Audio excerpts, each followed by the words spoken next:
If somebody asked me what Midsommar is about, I wouldn't say a cult. I wouldn't say Sweden. And honestly, I wouldn't even say horror. I'll say grief. And that's exactly why this movie stays with people. So if you haven't seen Midsommar, we follow Dani, who experiences something absolutely devastating. And before she can even process it, she ends up going on this trip to Sweden with Christian, her boyfriend, and a few of his friends. And right away, you can feel it. Something is off. But nobody's talking. Nobody's saying it. And that's where the movie gets interesting. Because unlike most horror movies, Midsommar doesn't isolate Dani physically. It isolates her emotionally. Christian isn't evil, but he's absent. He doesn't know how to comfort her. He barely seems interested in being in a relationship, and Dani knows this. You can see she's constantly shrinking herself, apologizing, questioning herself, trying not to be too much. And then she gets to Sweden, and suddenly people notice her. They ask if she's okay. They mirror her emotions.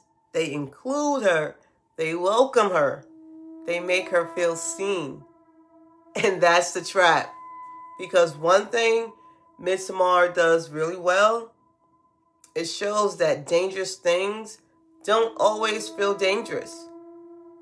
Sometimes they feel comforting. Sometimes they feel like belonging. Which brings me to Pelle. And this is where I know people disagree, because a lot of people see Pelle as the good guy, and I get it. Compared to Christian, Pelle, he listens, he remembers details, he pays attention, he notices Dani. But for me, that's what makes him scarier, because Pelle understood exactly what Dani needed. And whether intentional or not, which it was intentional, he guided her towards people who could become her new support system. And that ending, people always say Dani finally escaped.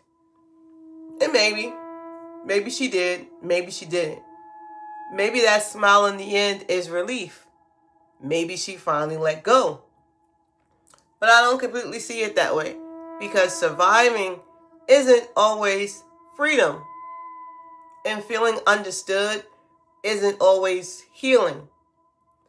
I think Dani traded one unhealthy relationship for another one that felt better. And honestly, that idea scares me more than anything else in this movie. Not because Dani made a bad choice, but because most of us, under the right circumstances, might understand why she did. That's why Midsommar works. It doesn't ask, would you join a cult? It asks, how lonely would you have to be before something dangerous started feeling like home? And that's my take. Tell me, do you think Dani escaped, or did she just trade one kind of pain for another? But like I always say, don't play games you can't win. And I'll see you in the next nightmare.